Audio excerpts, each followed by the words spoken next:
First of all, Tyson, nice to meet you. So of course, Agit's got a fight coming up. But if we go back to the start, where and when did you first meet Agit Kabayel, and what did you make of him? I first met him in Holland. He come to a training camp in 2016 for a Klitschko rematch. And then he kept coming over back and forward to England and stuff to train with us and that. And then, I built a relationship up with him from there a long time ago, over 10 years now. Yeah, why did you invite Agit for sparring in the first place? He was a German, European style, come forward, and yeah, good work. What did you make of Agit as a person? What was your first impression? Yeah, listen, people are people, aren't they? All boxers are nice. I've never met no dodgy ones yet. Yeah. Usually when people get punched in the face for a living, they're usually decent people. What impression did you take away from Agit from the first sparring session? He said that it was, 8 intense, heavy rounds. What did you make of it? I can't really remember how many rounds it was. I was a world heavyweight champion. I just beat Klitschko, and I've just moved him around with the sparring partners and that. You know what I mean? It was. I didn't really think anything of it. It was just another day at the office, to be fair. But Agit we grew close over the years and the time we spent together and stuff like that. So, yeah, we got to know each other and back and forward and we become friends. What did you make of his skills initially? And did you think at the start this is a guy that could go all the way? I didn't think anything of anything at that time. I just kept an eye on him and kept in contact with him and his manager at the time. And we always used to meet up and talk boxing and stuff like that. And I just kept a keen eye on him. And then when there was opportunities to slot him on bills and stuff, I put him forward and we got him on. Yeah. Got him in Saudi and here we are. Yeah, what role did you play for that to get him onto the Riyadh season show? Back then, Agit was virtually unknown. No one knew about Agit Kabayel outside a few Germans and that Kurdish people in Germany.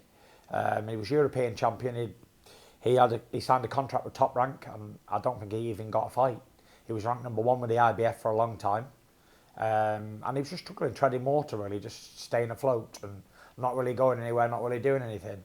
I think even Top Rank gave him his contract back at that time, and he was just doing nothing. He was sort of frozen in time for about 3 years, Agit. And then there was an opportunity to get him on a bill in Saudi, and I put him forward. And everyone was like, "Who's this guy? Who is it?" I said, "Trust me, he can fight.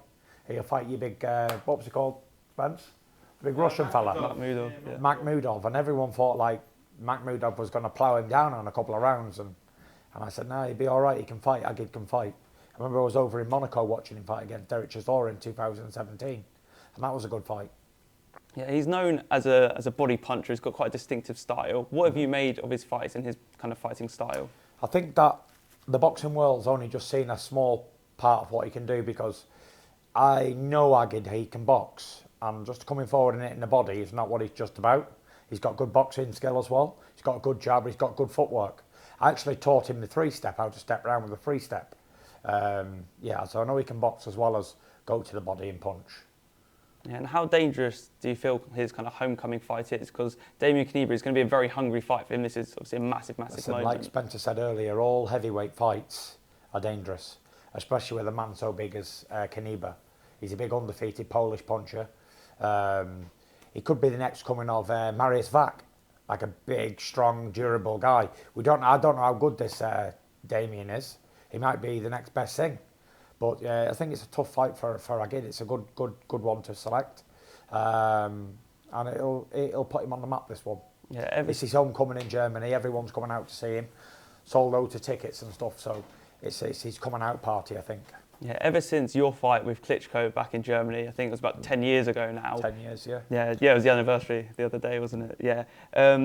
Big time boxing has been waiting to go back to Germany. How great do you think it is to bring boxing back there? I think it's good, there's not been a big star in Germany for a long time. And if you go back to the early 2000s, there was Klitschko, there was Arthur Abraham, there was lots of, big talent.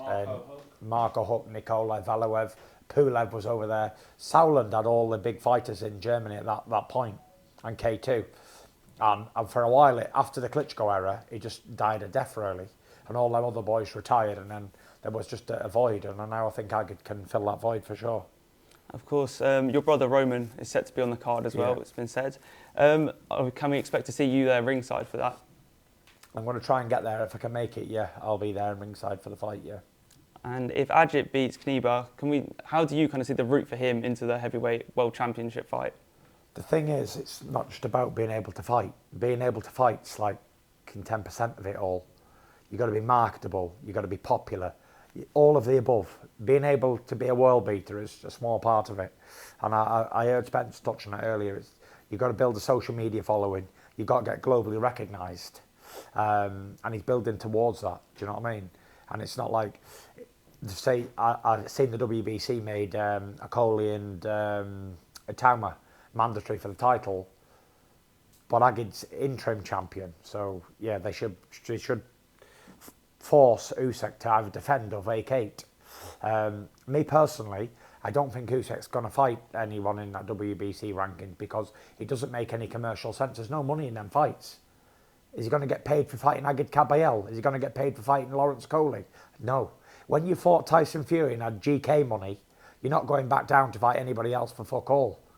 So I can't see Usyk defending against any of those names. That's why he's looking to fight a Wilder or somebody with a popular name who's got a following. So I think he'll vacate, just like he vacated the WBO, he must vacate the WBC, and Agit will be upgraded to world champion, and then he can defend against the winner of Akoli and Tauma. Yeah, if I know you said you don't think that fight will happen, but if it did happen where it was... It won't happen. How do you think it'll go if it did happen? It won't happen. So it's just like saying, can I fly a fucking plane? No, I can't. But if I could, but I can't. I don't see that fight ever happening with Usyk and Kabayel. It doesn't make any commercial sense. It's like saying to me, do you want to go and fight the man downstairs for 50 quid? Or do you want to fight Anthony Joshua for 20 million? Do you know what I mean? Yeah. It doesn't make any sense. And boxing's a business, don't forget. And we're all here to get paid and get laid and get out of here. Yeah. That's what it's about. Winning a world title is fantastic, and you got to win world titles to get paid. But at that sort of level where Usyk is now, you want the biggest fights possible for the largest amounts of money. You want to get that bag and get out of there. You don't want to fight the toughest fights possible for no money, do you? Agit's a tough fight for anybody, and at the minute it doesn't make any commercial sense for Usyk to fight Agit or any of them people in WBC top 10, because none of them are massive names yet. Yeah, if Agit does get the WBC world title, is there ever a world where you could see you versus Agit for the title? Listen, I've been friends with Agit for a long time, and again, it just pops into that same old scenario, doesn't it? Like, I'm not just going to fight random people for no money. I want the biggest bags possible. Do you understand? Yeah. Like, my days of fighting people for nothing is long done. I've done all that in my 20s.